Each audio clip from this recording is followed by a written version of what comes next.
ഒരാൾ ഒരു മറ്റു മതസ്ഥനോട് ഒരു കാര്യം പറഞ്ഞു, ഞങ്ങളോട് കാശ് ഉണ്ടാക്കാനേ പറഞ്ഞിട്ടുള്ളൂ, അതെങ്ങനെ ചെലവഴിക്കണത് എന്നോടെക്കുറിച്ച് ഞങ്ങൾക്ക് അതെങ്ങനെ ചെലവഴിക്കാമെന്ന്.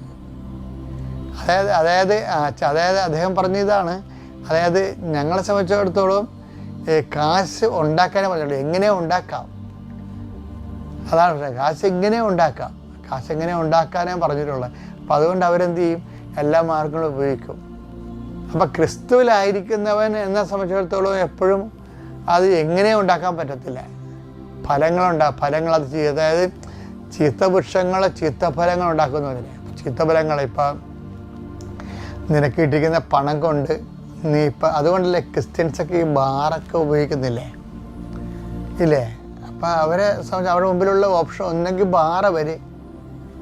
ആ ഒരു ബാർ അവർ ഉപേക്ഷിക്കണം, അല്ലെങ്കിൽ അവർ സഭയിൽ നിന്ന് പോകണം. വേറെ ഓപ്ഷൻ ഇല്ല അവർക്ക്. എങ്ങനെ ക്രിസ്ത്യൻസ് ബാർ ഉപയോഗിക്കാൻ തുടങ്ങിയെന്ന് നമുക്കറിയത്തില്ല.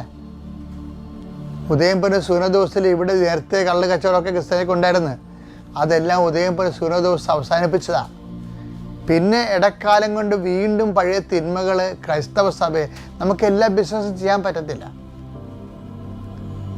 എല്ലാ ബിസിനസ്സും ചെയ്യണമെങ്കിൽ നമ്മുടെ ഒരു ഒറ്റ ഓപ്ഷൻ മാത്രമേ ഉള്ളൂ. ഒന്നെങ്കിൽ നീ ആ ബിസിനസ്സുമായിട്ട് പോയിട്ട് സഭയിൽ നിന്ന് പോയിട്ട് ചെയ്യുക.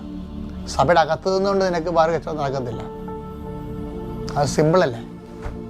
ഞാൻ എൻ്റെ പ്രവർത്തനോട് എല്ലാം ഇത് പറഞ്ഞിട്ടുണ്ട്.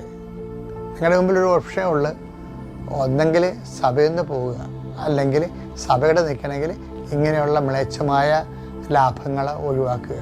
ലാഭം കിട്ടുന്ന എന്തെല്ലാം കാര്യങ്ങൾ ലോകത്തുണ്ട്, ആ ചിലത് മ്ലേച്ഛമായിരിക്കും, സുവിശേഷ വിഹിതമായിരിക്കത്തില്ല. അപ്പം അത് നിലപാടിനാണ് ശരി, സുവിശേഷ വിഹിതമായ നിലപാടാണത്. അപ്പം അതുകൊണ്ട് തന്നെ അതാണ് ഈശോ പറഞ്ഞത്, നല്ല വൃക്ഷം നല്ല ഫലങ്ങൾ കഴിക്കും, ചീത്ത വൃക്ഷം ചീത്ത ഫലങ്ങൾ. എൻ്റെ മക്കൾ ഇതെല്ലാം ഈശോ പറഞ്ഞ കാര്യങ്ങളാണ്. ഇതുപോലെ ജീവിക്കാൻ നല്ല വൃക്ഷം നല്ല ഫലം തരുമെന്ന് പറഞ്ഞില്ലേ?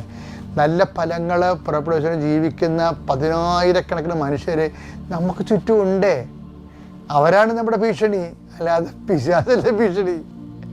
അപ്പം അതുകൊണ്ട് തന്നെ അത് സാധിക്കുന്ന കാരണം തന്നെ നന്മയുള്ളവരെ നന്മ സാധിക്കുമോ എന്നുള്ളത് അത് അനായാസമാണെന്നുള്ളതിൻ്റെ തെളിവാണത്.